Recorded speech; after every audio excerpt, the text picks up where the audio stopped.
जय हिंद बच्चों। तो एक बार फिर से मैं आ गया हूँ आप लोगों के सामने और आज हम कुछ ऐसे प्रश्नों के ऊपर बात करेंगे। कुछ ऐसे क्वेश्चंस मैं आप लोगों के सामने लेकर के आया हूँ जो इस बार जो 2023 में यूपी बोर्ड, झारखंड बोर्ड और जितने भी एनसीईआरटी बोर्ड के बोर्ड हैं जिसके अंतर्गत इस बार एग्जाम होने वाला है, उन सब के 12th क्लास के जीव विज्ञान का कुछ मोस्ट इम्पॉर्टेंट क्वेश्चन अभी तो मैं 50 क्वेश्चन आपके सामने डिस्कस करने वाला हूं। आज का ये फर्स्ट वीडियो है, जिसमें केवल 10 प्रश्नों को हमने चुना है और आपका वीडियो ज़्यादा लंबा ना हो क्योंकि अभी आपके पास एग्जाम वगैरह भी चल रहा है, एग्जाम को जो है आप अटेंड कर रहे हैं। तो अभी हम देखेंगे कि आज हमारे पास जो भी प्रश्न हैं उनको देखेंगे कि ये इनमें से कितने क्वेश्चन आपको टच हो रहे हैं और इसमें से अगर आप इसको कंप्लीट कर लेते हैं, इसके ऊपर एक बार फिर से ओवरव्यू देते हैं तो शायद इसमें से मैक्सिमम क्वेश्चन हम देख रहे हैं कि 2 या 3 क्वेश्चन आपके एग्जाम में फिट बैठ सकता है। तो चलिए हम लोग ज्यादा देर ना करते हुए देखते हैं। ठीक है, ये देखिए पहला प्रश्न कह रहा है त्रिसंलयन क्या है, यह कहां और कैसे संपन्न होता है। त्रिसंलयन जैसे आप जान रहे होंगे, संलयन होता है जब किसी एक गैमेट और दूसरे गैमेट के बीच में फ्यूजन होता है तो उसको हम लोग संलयन कर देते हैं। तो ये जो त्रिसंलयन का मतलब है कि जब आपका कि कोई 2n वाला जैसे द्विगुणित का कोई अगर युग्मक है और किसी जगह एक गुणित अगुणित कोई युग्मक है, उस युग्मक जब आपस में मिल करके संलयन करते हैं तो वो जो है त्रिसंलयन कहलाता है। इस तरीके का जो आपको डिस्क्रिप्टिव हमने क्लास में आपको पढ़ा दिया है और जहां भी आप लोग पढ़े होंगे उसके क्लास में डीपली बताया गया होगा। आप इसको यदि अच्छे से इस पे कमांड कर लें तो एक प्रश्न इससे आ जाएगा। यदि आपका शॉर्ट में नहीं आता है तो एमसीक्यू में हो सकता है, एमसीक्यू में नहीं आता है तो हो सकता है बहुत लंबा वाला लॉन्ग वाले में आ जाएगा। सेकंड क्वेश्चन देखते हैं, एक सेब को आभासी फल क्यों कहते हैं। एक सेब को ही आभासी फल क्यों कहते हैं। जैसे आप सब जान रहे हैं, हम जो है फल को 2 तरीके से पढ़े हैं, सत्य फल, आभासी फल। ठीक है, तो उसमें से जो है सेब को आभासी फल के कैटेगरी में रखा गया है। तो आखिर उसको क्यों रखा गया है, इसका क्या कहने का क्या तात्पर्य है, ये प्रश्न आप देख लें तो इससे एक क्वेश्चन आएगा। इसमें कभी कभी आपको ये पूछ लिया जाएगा कि इसमें जो है कोई भी फल है तो फल के कितने भित्तियां होती हैं। आप लोग पढ़े होंगे मध्य फल भित्ति, अंतर फल भित्ति ना, बाह्य फल भित्ति पढ़े होंगे। तो इसी में से जो है एक प्रश्न आपका फल भित्ति से उठा लेगा या फल से उठा लेगा कि आपका जो है सेब को ही जो है आभासी फल क्यों कहते हैं। आगे देख लीजिए, विपुंसन।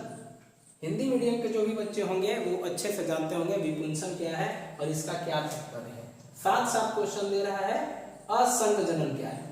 असंग जनन क्या है मतलब कोई भी व्यक्ति साथ साथ चलता है तो संग संग चलने वाला साथी हो जाता है, लेकिन यहाँ पे दे रहा है असंग मतलब ऐसा जनन जो साथ साथ न हो, जो निषेचन के लगाव में आकर के निषेचन के साथ में आकर के जो है कोई भी जन्म नहीं करता है। वैसे प्रश्न है, इसको जो है आप अच्छे से पढ़ेंगे। अभी क्योंकि आप तैयारी कर रहे हैं तो हम ज्यादा एक्सप्लेन ना करते हैं, इसको सीधे सीधे तौर पे आपको क्लू दिया जाता है कि कौन कौन से प्रश्न आपके एग्जाम में पूछे जाने वाले हैं, कहाँ से प्रश्न आने का ज्यादा अवसर है, इसलिए हम आपके सामने इसको लेकर के आए हैं। नेक्स्ट क्वेश्चन है शुक्राणु जनन क्या है। शुक्राणु जनन क्या है, अब बताइए। शुक्राणु जनन का मतलब है शुक्राणु तो है ही खुद जन्म करने के लिए काबिल, अब इसका जन्म कैसे होता है, मतलब यह बनता कहाँ है, इसको बनने की प्रक्रिया को कहते क्या है। जैसे आप लोग पढ़े होंगे शुक्राणु जनन की प्रक्रिया शुक्र जनन कहलाती है, स्पर्मेटोजेनेसिस जिसको आप लोग पढ़े हैं। तो शुक्राणु जनन क्या है, मतलब ऐसी प्रक्रिया है जिसमें जो है किसी भी शुक्राणु का निर्माण होता है। वह शुक्राणु आगे चल करके फिर जो है फर्टिलाइजेशन करता है, फर्टिलाइजेशन के बाद एम्ब्रॉय बनाता है, एम्ब्रॉय के बाद न्यू बॉर्न बेबी का जन्म होता है। इसकी प्रक्रिया के नियमन में शामिल हार्मोन, ये देखिए जब शुक्राणु का निर्माण हो रहा होता है तो शुक्राणु के निर्माण प्रक्रिया में कौन कौन से हार्मोन जो है इसको जो इसका नियंत्रण करते हैं, इसका विमोचन करते हैं, ये सब चीजों पे यदि आप ध्यान दे दें तो अच्छे तरीके से हमको लग रहा है कि एक प्रश्न यहाँ पे आपको टच करेगा। साथ ही ये इसका एक कॉम्प्लीमेंट्री क्वेश्चन मैं डाल दिया हूँ, क्योंकि एक क्वेश्चन यदि शुक्राणु के आसपास से पूछ रहा है तो भाई जाहिर सी बात है अथवा करके ऐसा प्रश्न दे सकता है कि पुरुष की सहायक नलिका एवं ग्रंथियों के प्रमुख कार्य क्या है। पुरुष की सहायक नलिका, अब पुरुष की सहायक नलिका में मतलब आप समझिएगा कि जो जनन करने के लायक जो वृषण है ना, जिसमें शुक्राणु का वहन होता है, शुक्रवाहिका है ना, वृषण में है, जितने भी नलिकाएं हैं पुरुष की सहायक नलिका उसका, और जनन के दौरान उनमें कौन कौन से ग्रंथि प्रमुख कार्य निभाते हैं।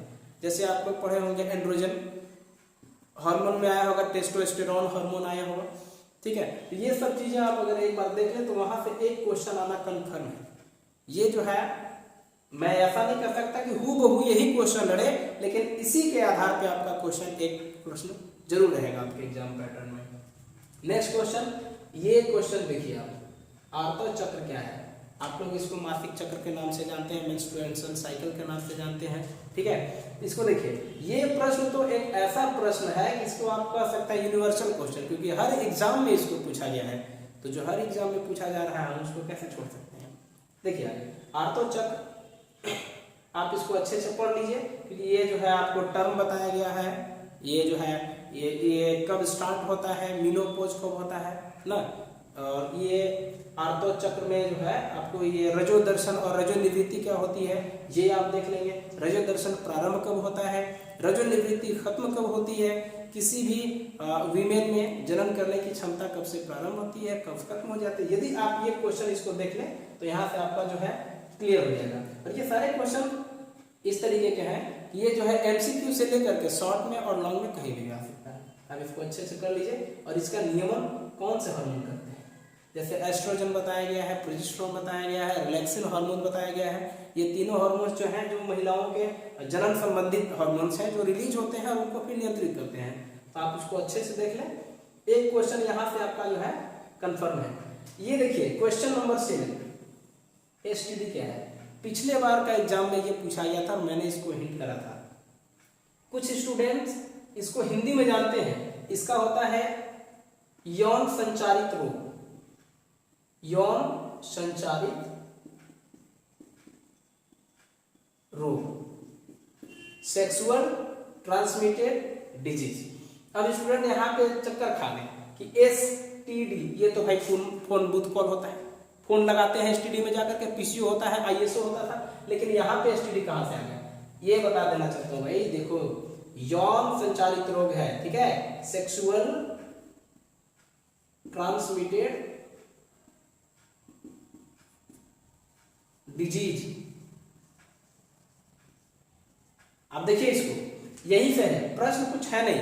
ऐसे रोग जो यौन के दौरान गलत तरीके से या अपना प्रिकॉशन ना लेने की वजह से जो रोग आप में फैल जाता है, जो यौन संक्रमण से फैल जाता है, उसको कहते हैं यौन संचारित रोग, एसटीडी। सिफिलिस, गनोरिया जो भी है ये चीजें, और यहाँ तक कि आपका एक्वायर्ड इम्यूनोडेफिशिएंसी सिंड्रोम जिसको एड्स के नाम से जानते हैं, ये भी इसी के अंतर्गत आता है, ठीक है। तो अब तक हम लोग देख लेते हैं। ये अभी तक देखिए क्वेश्चन नंबर 6 और 7, ये तो आपका मस्ट है। एक क्वेश्चन या तो आपको प्री बोर्ड में आ जाता है या फिर बोर्ड में आ जाता है। बोर्ड में इसकी संभावना इस बार आने की ज्यादा है, इसलिए हमने इसको इसमें पुट अप कर दिया है। नेक्स्ट क्वेश्चन देखेंगे, उल्बवेधन। ये देखिए उल्बवेधन, अब तक इसको सीक्रेट रखा गया है, लेकिन इस बार जिस हिसाब से हमको लग रहा है मॉडल का जो भी बनाने का जो स्वरूप है, उससे पता चल रहा है कि उल्बवेधन इस बार जो है आ सकता है, इसकी आने की संभावना ज्यादा है। उल्बवेधन एक प्रक्रिया है जिसके दौरान ये पता लगाया जाता है कि हमारा जो न्यू बॉर्न बेबी जन्म लेने वाला है वो मेल है या फीमेल है।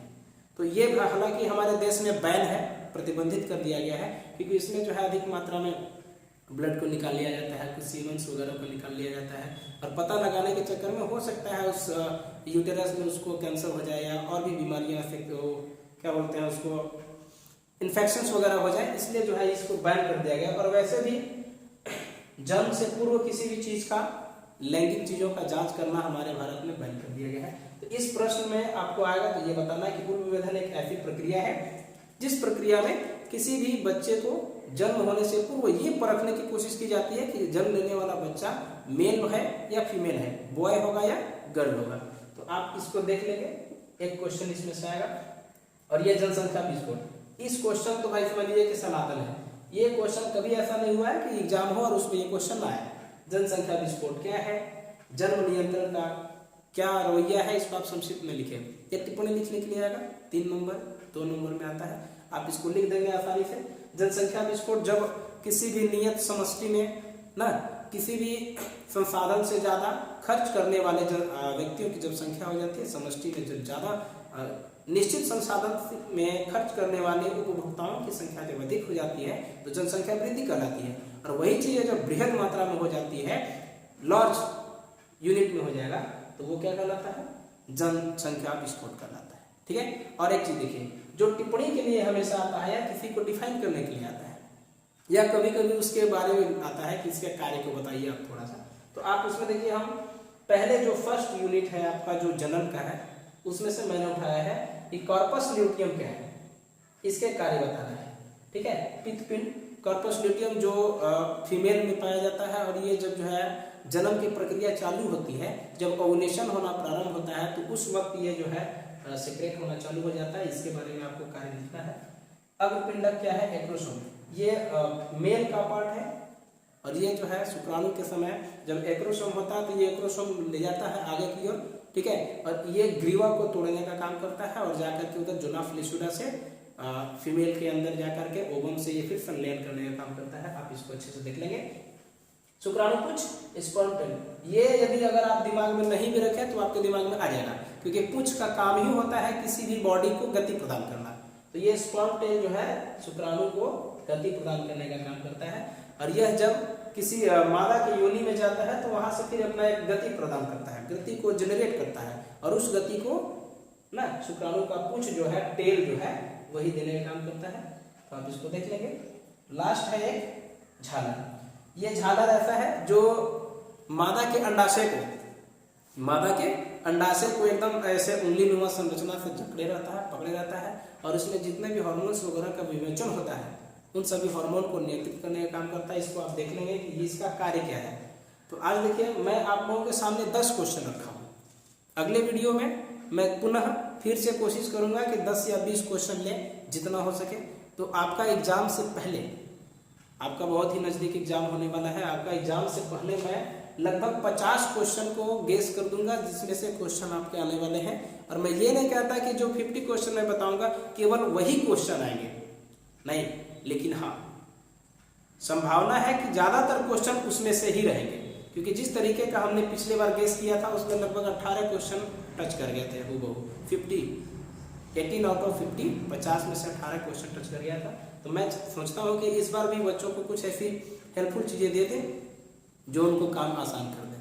ठीक है। तो इसके लिए अब हम लोग फिर से मिलते हैं दूसरे वीडियो में। तब तक के लिए जय हिंद।